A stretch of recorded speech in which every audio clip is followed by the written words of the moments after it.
Muy bien. Como ustedes saben, ¿sí? Fundación La Salida es la entidad de base, ¿sí? A través de la cual nosotros cumplimos este ministerio y se encarga de la prevención, asistencia y capacitación en el tema de adicciones, ¿sí? Y la charla de esta noche se llama Entendiendo las adicciones, ¿sí?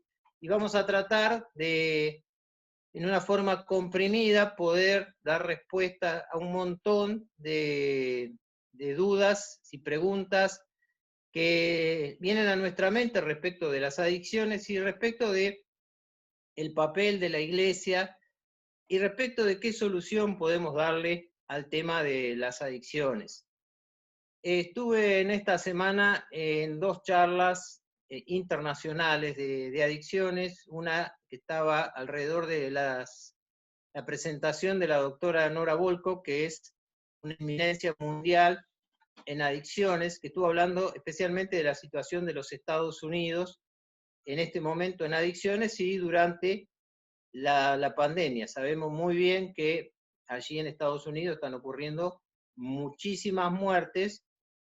Y una de las cosas que ella dijo, uno de los datos que dio, entre un montón de datos estadísticos que dio, fue que los adictos, sí, están afectados 3 veces más por el COVID-19 respecto de las muertes. O sea que mueren 3 veces más que las personas que no tienen una adicción. ¿Sí? Evidentemente que son un grupo de riesgo. Pero entre todo lo que dijo y todos los números que dio, no dio ninguna solución a este problema. También estuve en otra reunión de Zoom internacional donde se estuvo hablando de la prevención de las adicciones en el ámbito laboral. Y una especialista colombiana y un especialista francés, aparte de los especialistas argentinos propios, nacionales, que estuvieron hablando de este problema en el trabajo. Hicieron un buen diagnóstico, ¿sí?, del problema que causan las adicciones en el trabajo, pero ninguno de los tres pudo dar ninguna solución a este problema. Tenemos excelentes diagnosticadores, así que si ustedes quieren escuchar charlas de diagnóstico de adicciones que nos muestren un poco el panorama de las adicciones, van a encontrar por todos lados. Lo que van a encontrar poco es qué hacer, ¿sí?, con este problema. Así que yo voy a enfocar un poco la charla para dar un pantallazo general acerca de lo que son las adicciones, por qué en este momento estamos tan complicados con las adicciones, pero también quiero hablar en esta noche acerca de las soluciones, que es de lo que más me gusta hablar. Cuando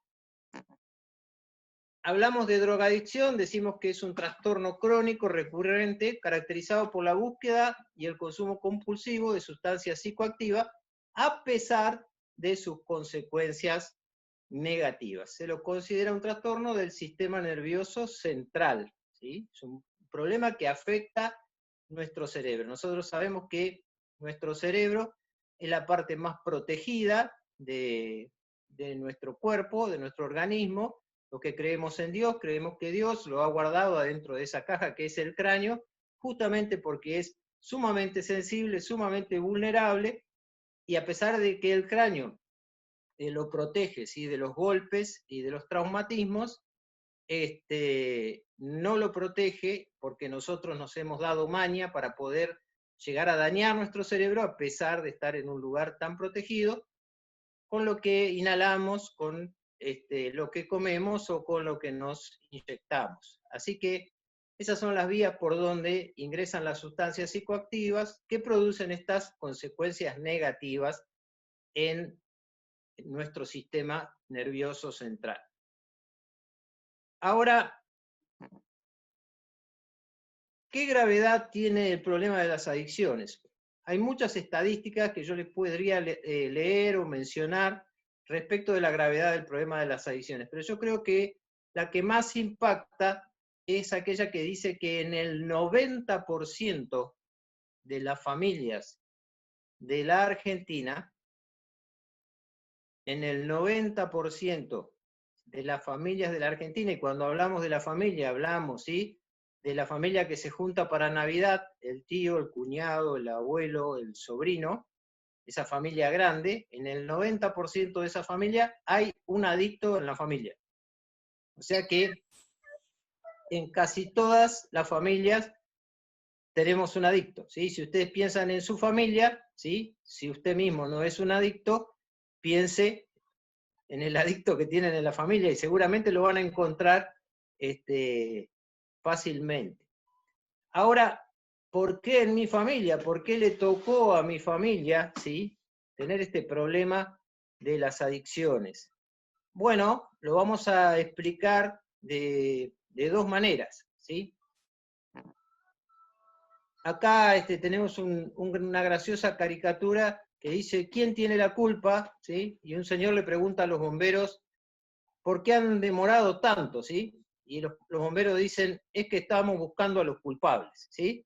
Y bueno, lo que vamos a intentar hacer ahora, por un ratito nada más, es tratar de ver si hay algún culpable, ¿sí?, de que estemos en esta situación con respecto de las adicciones.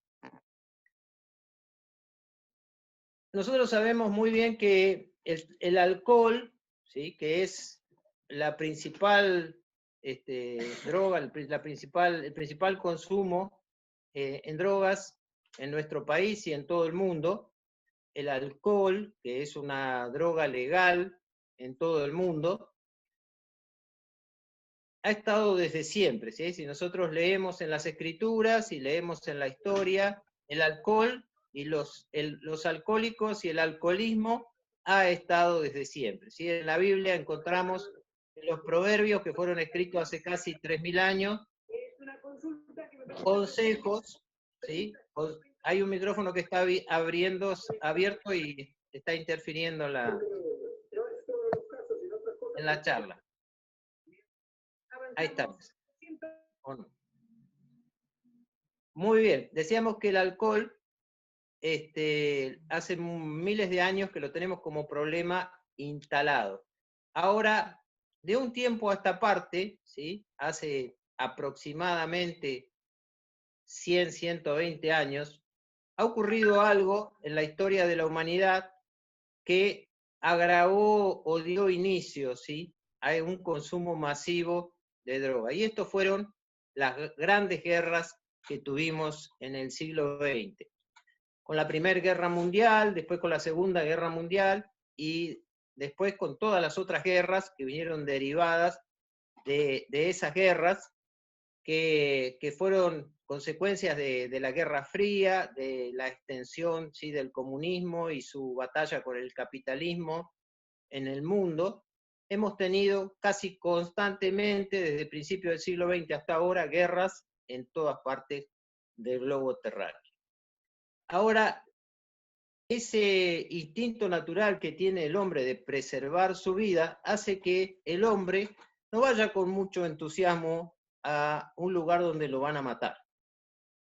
Que evidentemente quiere preservar su vida, que muchas veces no quiere, ¿sí?, matar a los enemigos, pero que no quiere que lo maten a él, y la mayoría de las veces que va a la guerra va obligado. ¿Cómo hace un ser humano para poder doblegar ese instinto de supervivencia y exponerse a que lo maten? Drogado.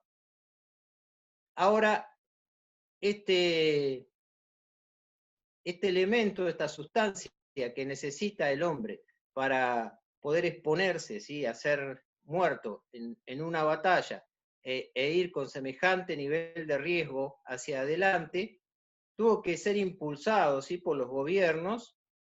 ¿Y cómo lo hicieron? Proporcionándole a sus ejércitos las drogas. Esto se hizo evidente, bueno, en varias de las grandes guerras, pero hay una paradigmática que es la guerra de Vietnam, donde el gobierno de los Estados Unidos, ¿sí?, proveía la droga para que los soldados se pudieran mantener en esa guerra que era ridícula, muy lejos de su nación, en un clima completamente adverso, en una situación de desventaja respecto respecto a los soldados del ejército que era de allí, de Vietnam, y era una guerra que al final Estados Unidos termina perdiendo. ¿Qué pasó al final de esta guerra? Todos los soldados que volvieron a los Estados Unidos volvieron con una adicción a las drogas, o gran parte de esos soldados volvieron con una adicción a la droga. Ahora, nosotros sabemos muy bien que aparte de los grandes males que afectan a nuestro planeta, siempre, históricamente, y esto también tiene miles de años, siempre ha habido quien se ha aprovechado del mal de otro para hacer un negocio. Y cuando el mundo, ¿sí?, comenzó a ver temblar el gran negocio de las armas, descubrió el gran negocio de la droga. Cuando los gobiernos dejaron de proveer, ¿sí?, a sus soldados de droga, en el caso de los Estados Unidos, y ellos necesitaban esa droga imperiosamente porque eran adictos, entonces se empieza a crear el gran comercio de la droga, comienzan a aparecer los países productores, comenzó el narcotráfico y todo lo que nosotros ya conocemos. Así que si queremos buscar un culpable, acá tenemos uno, ¿sí? Y no podremos identificarlo en una persona, pero sí en una causa evidente del nivel de consumo que tenemos actualmente. En la República Argentina, la historia de la droga pasa por distintos niveles y caminos y distintas etapas a lo largo de los últimos 100 años. Hubo un periodo donde la droga era legal, hasta los años 20, después había una especie de control, pero que no era cierto, que no era real, hasta los años 60, estamos hablando del siglo XX, por supuesto, y después una persecución del consumidor hasta fines de los 80, ¿sí? Y después de eso llegan a la Argentina los grandes carteles.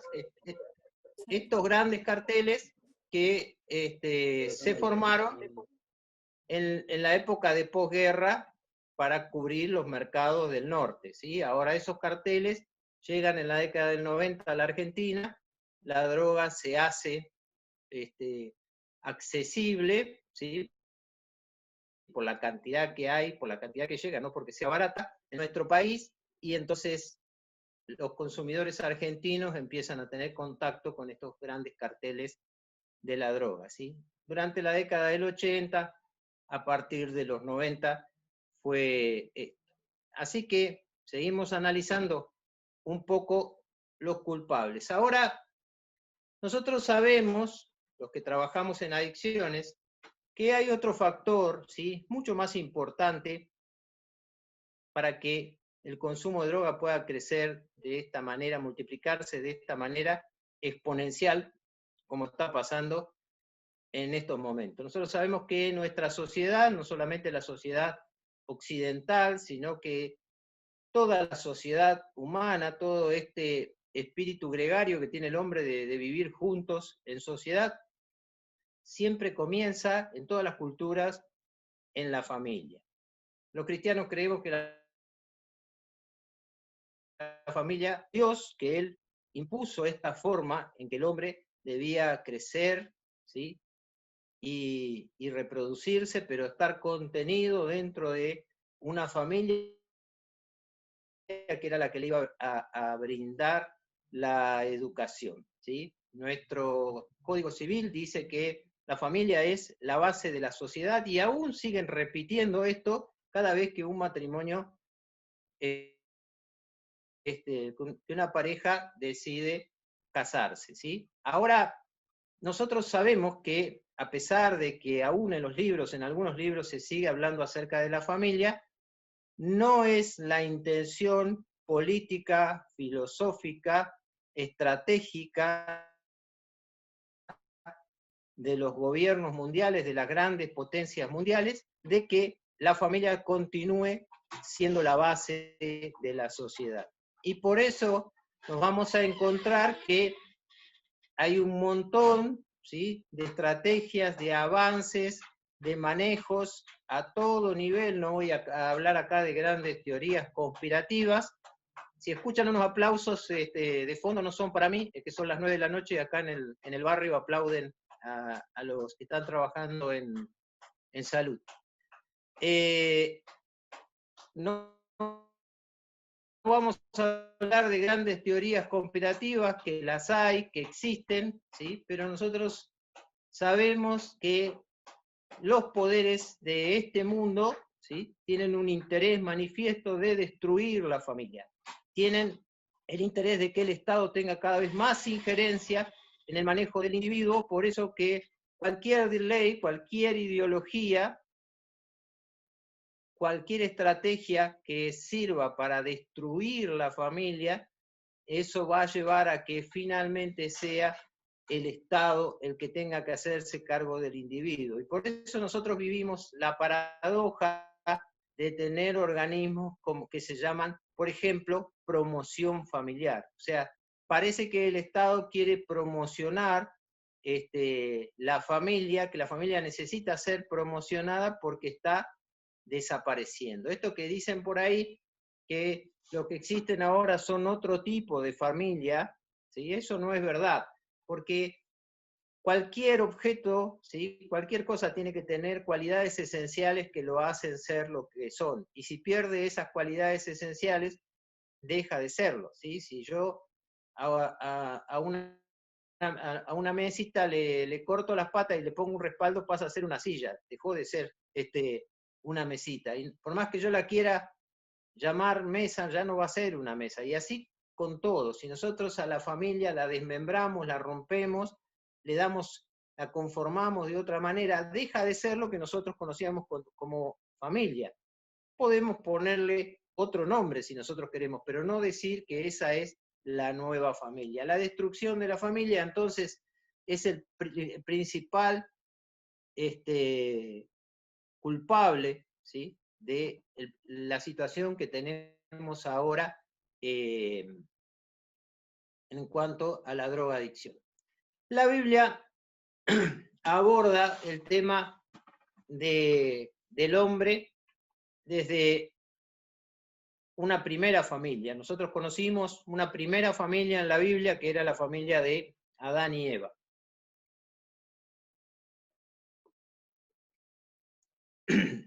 Algunos pueden pensar que la historia de Adán y Eva era una fábula, pero los que creemos en la palabra decimos que fue la primer familia. Esa primer familia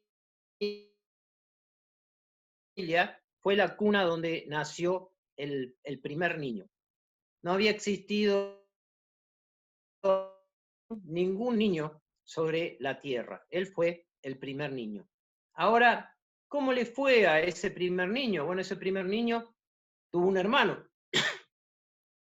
Ese hermano, de acuerdo a lo que dijo nuestro Señor Jesucristo cuando anduvo acá sobre la tierra, era un profeta, ¿sí? Fue el primero de los profetas, ¿sí? Si no me creen, investíguenlo, pero lo dijo el Señor Jesucristo. O sea que él tenía una revelación acerca de lo que a Dios le gustaba. Y cuando estos muchachos crecieron, tanto Caín como Abel, llegaron a un punto donde los dos decidieron presentar una ofrenda para agradar a Dios, y Dios le gustó mucho más la ofrenda que presentó Abel que la que presentó Caín. Y Caín se enojó. Y también, ¿sí?, vemos ahí la primer manifestación registrada de enojo, ¿sí?, en la Biblia.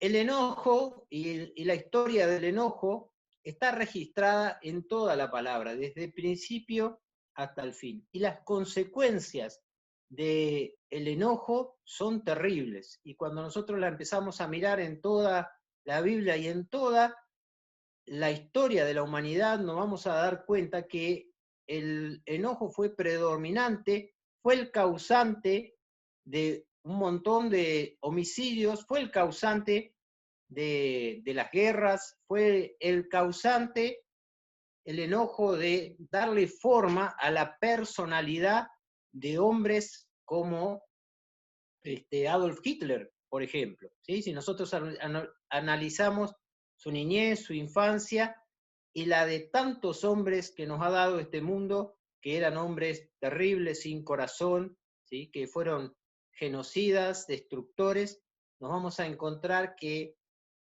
fueron en algún momento niños enojados. Y por eso decimos nosotros, desde nuestro punto de vista, y después de muchos años de experiencia de trabajar en adicciones, que detrás de cada adicto hay un niño enojado.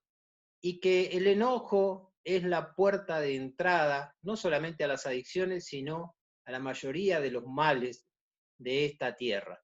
Que las personas, ¿sí?, que de niños han crecido enojados por múltiples razones, pero la principal de ellas, la destrucción de la familia, estas personas se vuelven susceptibles o vulnerables a cualquier tipo de afección, entre ellas las adicciones. Por eso que cuando nosotros en la consulta o en el tratamiento de las adicciones hablamos con los adictos, nos vamos a encontrar con historias repetidas.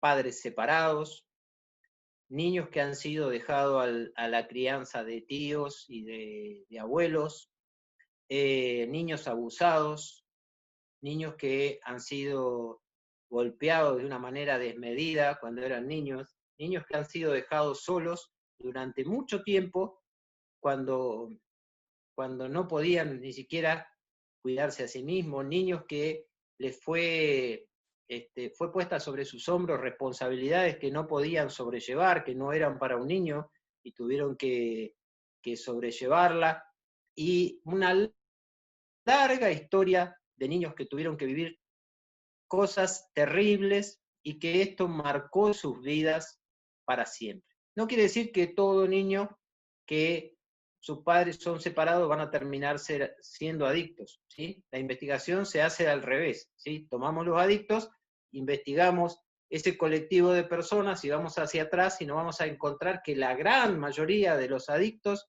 son niños enojados que fueron justamente impulsados por ese enojo a cometer un montón de errores en su vida, terminando en una adicción. También nos dice la Biblia, en el libro de Santiago, que nosotros los seres humanos somos tentados cuando desde nuestra propia concupiscencia, nuestros propios malos deseos, somos atraídos y seducidos. Que existe en nosotros, ¿sí?, una naturaleza que nos lleva a buscar el placer a lo que dé lugar. Y justamente una de las maneras que tenemos de mitigar el enojo, de mitigar ese sentimiento de injusticia con lo que se ha hecho con nosotros, es buscar el placer. El ser humano busca, ¿sí?, a través de la autojustificación, el placer y dice, yo merezco tener este placer por todo lo que pasé, por todo lo que sufrí, y ahora el placer lo tiene al alcance de la mano a través de las sustancias psicoactivas, que le provocan mucho más placer que las circunstancias normales de la vida cotidiana. Está ya estudiado por las neurociencias que los neurotransmisores que nos causan placer, como por ejemplo la dopamina, se liberan normalmente en circunstancias que normalmente nos causan placer. Por ejemplo, dormir bajo la lluvia, debajo de un techo de chapa de zinc, por ejemplo, comernos un rico helado, por ejemplo, tener sexo, por ejemplo, cuando tenemos mucho calor, meternos en el agua fresca, todas las cosas que nos causan placer, los placeres que nos causan ahora las redes sociales, el que nosotros subamos un comentario, una foto, y todos nos pongan me gusta y nos aplaudan por lo que pusimos, el ser reconocidos públicamente. Bueno, todas esas circunstancias nos causan placer. ¿Qué es la droga? Es una sustancia que sintetiza todos esos placeres, ¿sí?, amplificando el efecto y provocando que nuestras neuronas se vuelvan, por decirlo de la manera más sencilla, completamente locas hasta la destrucción de esas neuronas o hasta trastornar el funcionamiento de la neurona de una manera irreversible. Ese placer lo buscamos justamente porque hay una insatisfacción en nuestro corazón provocada por enojos, por injusticias que ocurrieron en nuestra vida, especialmente cuando éramos niños y adolescentes. También dice la Biblia, en el Proverbios capítulo 1, un hermoso relato que pareciera que hubiera sido escrito la semana pasada. Si ustedes lo pueden leer en alguna Biblia del lenguaje actual, se van a dar cuenta que el niño que no tiene el padre y la madre para escuchar los consejos y seguir sus consejos, va a salir afuera de la casa y en la esquina de la casa, ¿sí? Parece que hace 3000 años existían las esquinas, ¿sí? Y que en la esquina también se juntaban los muchachos, que en la esquina de su casa va a encontrar otros niños como él, que están enojados por el abandono, por la desprotección, o en algunos otros casos están enojados porque sus padres no le pusieron límites, porque no le dijeron la palabra más demostrativa del amor que se le puede dar a un niño, que es no, ¿sí? Hay niños que por falta de límite, porque sus padres querían vivir sus vidas y no ocuparse de su crianza, crecieron también enojados por esa falta de límite. Y esos niños se encuentran en la esquina, lo relata ahí Proverbios capítulo 1, se encuentran en la esquina con otros que le dicen, che, ¿por qué no vamos a matar a uno? Le robamos, le sacamos las cosas. Y vemos, ¿sí? Saltando el abismo del tiempo, lo que ocurre hoy en día con las personas que caen en las adicciones. Seguimos. ¿Cuál es el tamaño de este problema? Bueno, ya dijimos que esto ocurre en una gran cantidad de personas. ¿Cuánto es esa cantidad? Ustedes van a ver estadísticas, si quieren pueden leer las estadísticas del Cedronar, entrar en la página allí y poder ver las estadísticas, pero nosotros sabemos, los que trabajamos en adicciones en esta zona, que está al frente del país, en el podio del país en consumo, ¿sí? Por todo lo que ha traído el petróleo, ¿sí? Por ser una zona próspera donde hay mucho dinero. El Valle de Río Negro y Neuquén se ha convertido en un lugar de altísimo consumo, a pesar de que ya la Argentina sí es un lugar, no es un lugar de tránsito de drogas, sino de consumo. Las estadísticas nos dicen, ¿sí? Que tenemos en ciudades, por ejemplo, como la nuestra, de General Roca, un 27% de la población que ha probado, ¿sí? La cocaína. Que tenemos, ¿sí? De un 50 a un 75% de nuestros jóvenes que han probado el cannabis, la marihuana. Que el 90% de nuestros jóvenes en menores de 15 años ya han probado y han tomado alcohol. Bueno, y así podríamos seguir diciendo un montón de cosas, pero si nosotros tomamos como parámetro lo que dice la Biblia que es la tarea de nuestro enemigo, ¿sí? que es el diablo, dice que el enemigo de Dios y el enemigo de nuestras vidas vino para robar, para matar y para destruir, ¿sí? Y si empezamos por el robar nomás, las consecuencias económicas de las adicciones son el agujero más grande que está teniendo nuestra sociedad y especialmente en esta zona donde nosotros vivimos y en otros lugares del país. En esta zona donde vivimos porque en esta zona es altísimo el consumo de las drogas que son muy costosas, ¿sí? Hoy un gramo de cocaína está alrededor de los 1.000 pesos. En Roca tenemos unos 10.000 consumidores de cocaína, ¿sí? Si nosotros hablamos que un consumo mínimo es de 1 gramo, ¿sí? Y multiplicamos 10.000 por 1.000, ¿sí? Los que son rápidos para las cuentas, ¿sí? Vamos a encontrar que por ahí se está yendo la prosperidad económica de nuestra zona, que justamente los empleados que trabajan en el petróleo, que tienen altísimos sueldos. Hay, algunos dicen un 40%, nosotros creemos que hay un 60% de consumidores dentro del personal petrolero, y la droga, el consumo de drogas se está llevando una riqueza que no solamente afectaba a las familias petroleras, sino que eran volcadas sobre el resto de la sociedad. Hoy, las adicciones, todas las adicciones, no solamente las de sustancias, sino las conductuales, como es la adicción del juego, se está llevando la construcción de la casa, los estudios de los hijos, se está llevando la nutrición de la familia. Nosotros que estamos en el ambiente de las personas que consumen, sabemos muy bien que el IFE, ayuda que el gobierno nacional ha puesto estratégicamente para ayudar en este contexto de pandemia a los que no tienen un trabajo fijo registrado, que mucho de este dinero ha sido utilizado para comprar droga. Entonces, evidentemente que el diablo vino para robar y la droga es una de sus principales armas. También vino para matar, y vemos día a día, ¿sí?, las víctimas de los suicidios.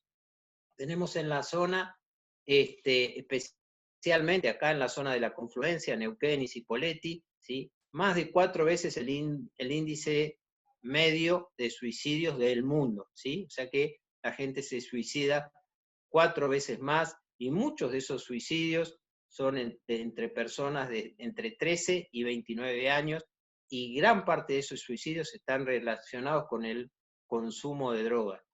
Tenemos una cantidad impresionante, pero no registrada, de muertes por sobredosis de consumo, ni hablemos de las muertes generadas por el alcohol, no solamente por enfermedades, sino por los accidentes que produce, y los homicidios que se producen bajo la influencia de la sustancia psicoactiva, y que se producen también por guerras entre bandas que compran y venden droga. O sea que robar, matar y destruir. La droga destruye los vínculos, destruye la salud mental, destruye el propósito divino en la vida de las personas. La Biblia dice que los planes de Dios para nosotros son planes de bien, y esos planes, ¿sí?, nosotros los abandonamos cuando decidimos entrar en esa vorágine de consumo que solamente nos lleva a la destrucción, ¿sí? Como se dice habitualmente, nos lleva a la calle, nos lleva a la cárcel, o como en muchos de los casos nos lleva al cementerio. Muy bien. ¿Qué otra cosa favorece hoy en día, ¿sí?, el consumo? ¿Sí? Zygmunt Bauman, que era un filósofo de origen judío, pero que nació en Polonia, y estuvo trabajando bastante tiempo en Alemania, pero después se fue a trabajar a Israel, y en Rusia también estuvo trabajando. Él definió el tiempo actual como la modernidad líquida, ¿sí?, como lo que vino después de la posmodernidad. ¿Qué es la modernidad líquida? ¿Sí? La modernidad líquida es este estado de cosas que vivimos en la actualidad, donde todo es relativo, donde nadie puede condenar una conducta, porque nosotros sabemos muy bien, más los argentinos, que conductas que eran condenadas por la ley hace unos años atrás, ahora si te condenan se hablas en contra de esa conducta, ¿sí? Así que evidentemente que todo es relativo, y que nadie puede decir lo que está bien y lo que está mal. Esto ha creado el caldo de cultivo para el consumo, que el consumo se disparara en todos los ambientes, y que hoy en día, como ha pasado, por ejemplo, acá en el Valle, inviten a la fiesta de la manzana, una fiesta que convoca a unas 150.000 personas, a un grupo que desde sus videos y desde sus canciones promociona el consumo y alienta al consumo, y es invitado por un Estado municipal a hacer esto con toda la población. Entonces, esta modernidad líquida hace que cualquiera pueda hacer con su vida lo que quiera, que nadie pueda, ¿sí?, condenarlo por esta conducta, más allá que de esta conducta está comprobado que va a traer un perjuicio para él, un perjuicio económico para el Estado, porque los gastos que provocan las adicciones en el erario del Estado son gigantescos, incalculables, y va a afectar las generaciones siguientes porque los adictos terminan abandonando a sus hijos, terminan destruyendo la familia, terminan marcando una línea que va a ser seguida por otros. Hace unos cuantos años, en el año 2001, el diario La Nación publicó un artículo donde explicaba ¿sí? Esto de la modernidad y la drogadicción. Decía, por ejemplo, que el fenómeno de la drogadicción no es ajeno a la crisis de valores de la modernidad y el surgimiento de otro continente de valores en la posmodernidad. Es innegable que estamos viviendo en una época donde hay una cierta enfermedad social en el campo de la ética. La droga no podría difundirse si se encontrara con culturas profundamente éticas, que tuvieran una escala de valores definida. Pero una cultura relativista que manifiesta confusión en los valores, donde el bien y el mal no aparecen claramente identificados, es un campo de cultivo propicio para la difusión de la droga. ¿Sí? Esto no lo dijo Dante Gebel ni ninguno de los predicadores de moda, sino que salió publicado en el diario La Nación. Y es un claro diagnóstico de lo que está ocurriendo en nuestra sociedad. Ahora, ese artículo, no tenemos oportunidad de leerlo todo, pero ese artículo dice que los lugares de asistencia de adicciones que son confesionales, ¿sí? Que tienen una alta escala de valores, son los únicos que están siendo efectivos para poder encarar el tratamiento de las adicciones. Fíjense cómo cierra, ¿sí? La razón por la cual los lugares confesionales, aquellos que están cimentados en la fe, en inculcar una fe en la persona que comienza a hacer el tratamiento, son los más efectivos, lejos, muy lejos, de lo que tenemos, ¿sí? En el mercado cuando una persona se quiere tratar de sus adicciones. Sabemos que cuando una persona se quiere curar de las adicciones, no sabe muy bien a dónde ir, porque no sabe si ir al médico, si ir al psicólogo, si ir a la iglesia, si ir a un chamán, ¿sí? A una machi, no tiene ni idea a dónde ir, ¿sí?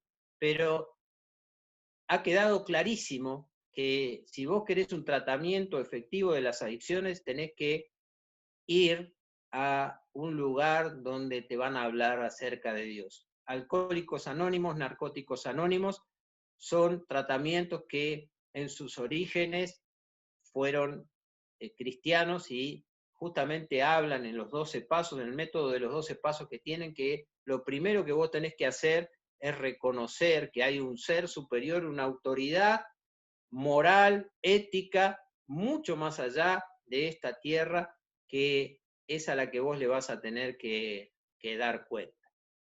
Muy bien. Para terminar, ¿sí? Y ustedes después puedan hacer las preguntas que quieran hacer o que podamos contestar. Nosotros hablamos de comunidad terapéutica y de comunidad sanadora, ¿sí? Cuando hablamos de comunidad terapéutica, hablamos de terapia, ¿sí? El adicto necesita sí o sí una terapia. De las adicciones se sale, pero no se sale solo. Necesitas la ayuda de Dios y la ayuda de personas que se hayan especializado en terapia de adicciones. Necesitas un tratamiento. No siempre este tratamiento, o casi nunca este tratamiento, es de internación. Todos creen que la única solución para un adicto es internarlo. Y no es así. Solamente el 10% de las personas que tienen una adicción necesitan una internación aproximadamente. Hay un montón de terapias de tipo ambulatorio, centros de día, a través del cual las personas se pueden recuperar de las adicciones. Lo que no se puede obviar, ¿sí? En la parte más importante de una terapia de adicciones, que es la reinserción social, cuando la persona necesita volver a su vida, a la vida que tenía, que necesita de una comunidad sanadora, necesita de una comunidad que lo contenga. ¿Qué características tiene que tener esa comunidad? Bueno, tiene que ser una comunidad donde no se consume, donde los miembros de esa comunidad no consumen. Tiene que ser una comunidad cimentada en el amor al prójimo, una comunidad donde yo quiero lo mismo para el otro que quiero para mí. Tiene que ser una comunidad donde haya un compromiso de acompañamiento, a pesar de que el tratamiento de las adicciones es una tarea de largo aliento. Por eso que muchas veces no encontramos iglesias dispuestas a trabajar en adicciones, porque a las iglesias, como a la mayoría de los seres humanos, les gusta lo instantáneo, les gusta la sanidad instantánea. No podías caminar, ahora caminás. No veías, ahora ves. No escuchabas, ahora escuchás. El tratamiento de adicciones es un poco más complejo. Necesitas más compromiso sostenido en el tiempo, y esto se hace a través de equipos que se deben conformar con los hermanos de las distintas iglesias, y a través de iglesias que estén dispuestas a recibir en su seno a personas que han salido del infierno de las adicciones.